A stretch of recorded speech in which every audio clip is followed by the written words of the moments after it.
Kama nilivyosema kwamba mechi haitokuwa rahisi, itakuwa ni ngumu. Simba wanachotakiwa kupambana, wachezaji wanatakiwa kupambana na kujua kwamba mashabiki wa timu wanahitaji matokeo mazuri. Imekuwa vile mechi jana haikuwa rahisi, ilikuwa ni ngumu sana.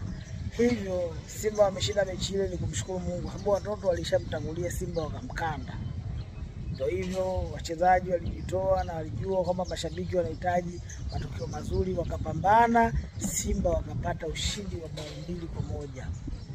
Leo ni Yanga, Yanga tena leo ni ndugu yangu Young Africa. Leo iko mzigoni. Sio hivyo? Leo Young Africa mzigoni. Pia mechi sio rahisi kama watu wanavyochukulia. Siku zote mpira unakuwaga na matokeo ya kustajabisha. Sasa Yanga pia wanatakiwa kupambana. Wachezaji wanatakiwa kupambana, wajue kwamba mashabiki wanahitaji matokeo mazuri. Hivyo wanahitaji kufanyaje? Kupambana. Mimi pia naamini pia Yanga mechi ya leo anaweza kufanyaje? Anaweza kushinda. Lakini pia sio rahisi kama ninavyosema hapa. Kwa sababu kila mtu ambaye anaenda uwanjani ana jinsi anataka matokeo. Anataka matokeo mazuri.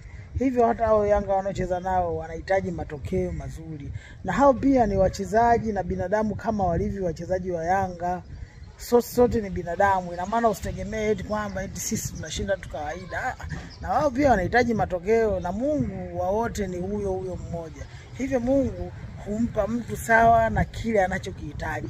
Hivyo wewe ukileta utani unakipoteza, wewe pia ukileta utani unakipoteza. Hivyo mechi hiyo pia ni ngumu kwa kila mmoja. Yaani ni ngumu kwa anayecheza na Yanga, ni ngumu kwa Yanga anayecheza naye huyo. Yaani hiyo mechi ni ngumu kwa upande wote. Lakini mimi najua Yanga ni timu kubwa. Kama ilivyo Simba, hakuna timu ambayo inacheza na Yanga ikategemea itapata matokeo marahisi.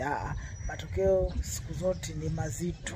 Yaani Yanga, lakini pia asitegemee kwamba anaweza kushinda rahisi. Wale pia wanakuja kupambana na wanataka kupambana, hivyo mechi itakuwa ni ngumu, haitakuwa rahisi, haitakuwa ni nyepesi.